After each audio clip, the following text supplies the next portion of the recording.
Que la paix, si possible, soit sur vous tous. Honneur, bonheur, prospérité sur chacun d'entre vous.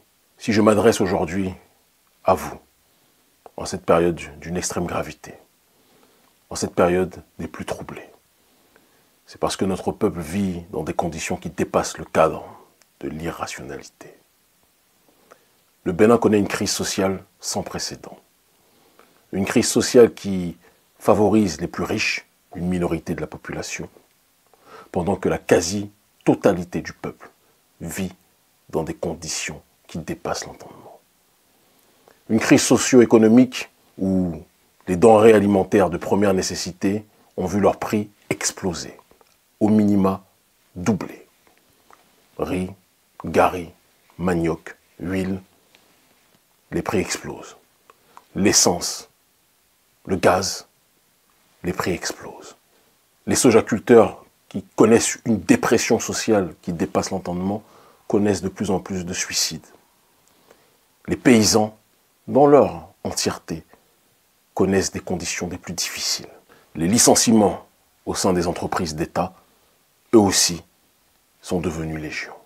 Les enseignants vivent dans des conditions des plus difficiles, dans le primaire, dans le secondaire et dans la sphère universitaire. Le pays va mal.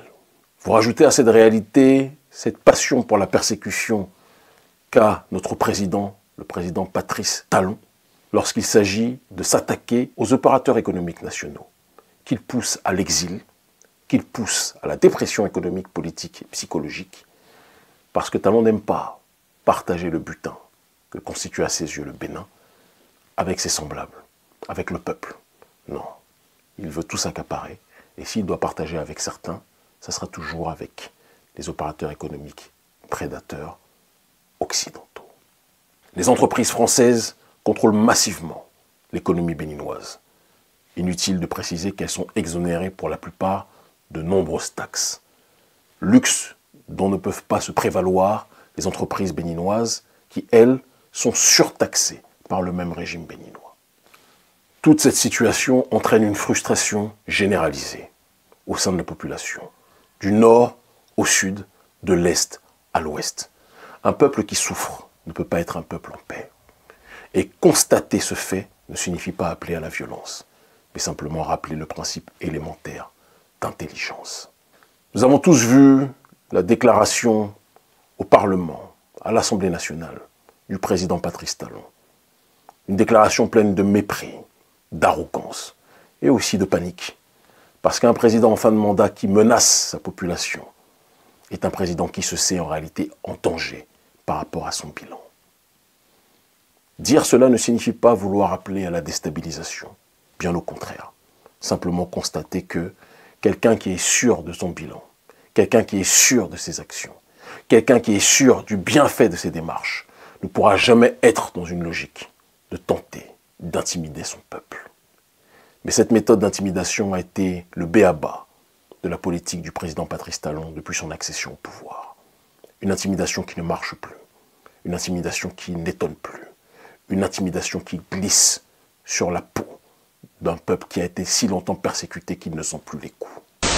Face au faible pouvoir d'achat, les Béninois vivent depuis quelques semaines la flambée des prix des produits de première nécessité sur le marché. Une situation qui vient enfoncer le clou des plaintes d'une crise socio-économique sans précédent au pays de l'Amazone.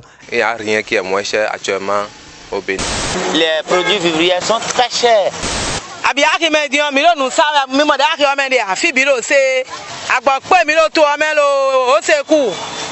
En dehors de cette morosité économique que subissent les administrés du président Patrice Talon, s'ajoute la restriction des libertés d'expression selon certains Béninois qui ont perdu confiance en la justice de leur pays.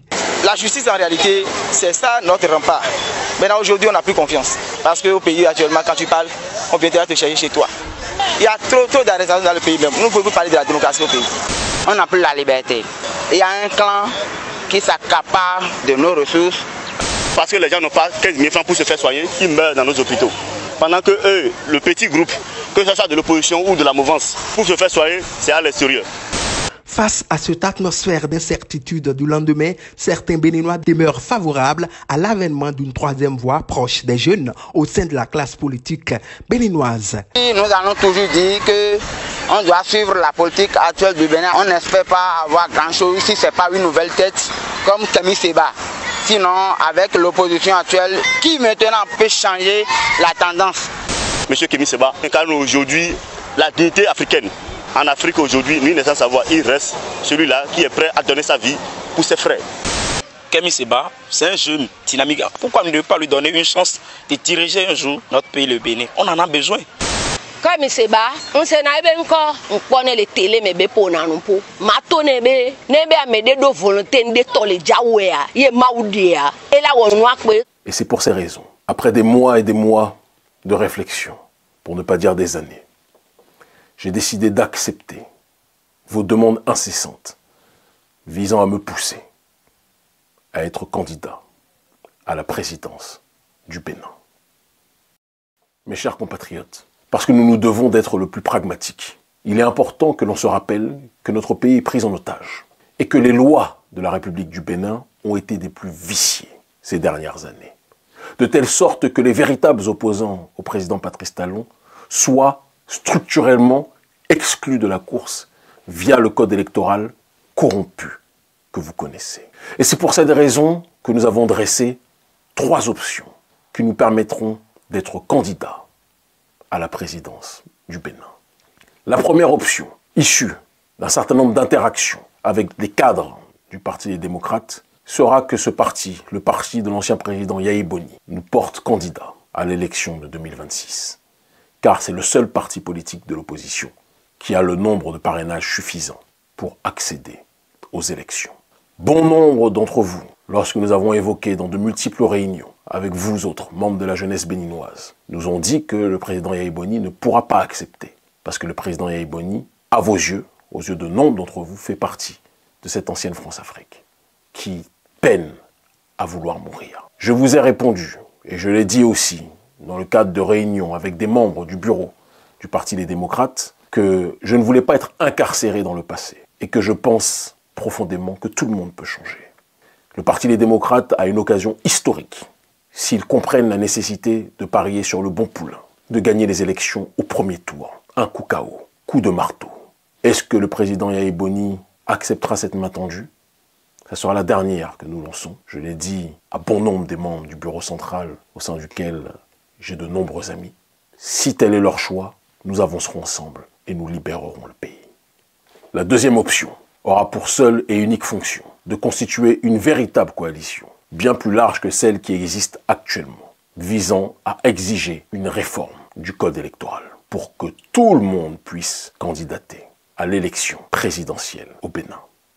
Et enfin, la dernière option, certains diront peut-être la plus importante, c'est une triangulation des forces, appelée l'opération Jéricho, qui s'appuiera sur une base tripartitionnelle, une logique de révolution sur le terrain informationnel, une logique de mobilisation, de contestation populaire, et une prise de responsabilité de ceux habilités dans le pays à faire basculer les choses pour que le peuple puisse reprendre le pouvoir. Dans tous les cas, nous accompagnerons tous les processus évoqués parmi les 3 qui permettront à notre peuple d'arriver à la destination nommée la libération du Bénin.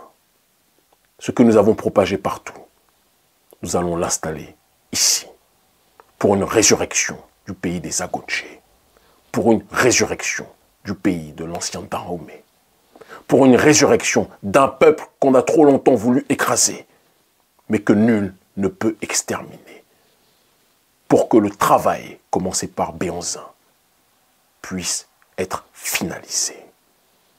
Ce que le roi Béhanzin a commencé, nous allons plus que jamais le terminer. Le Bénin libre ou la mort, nous vaincrons.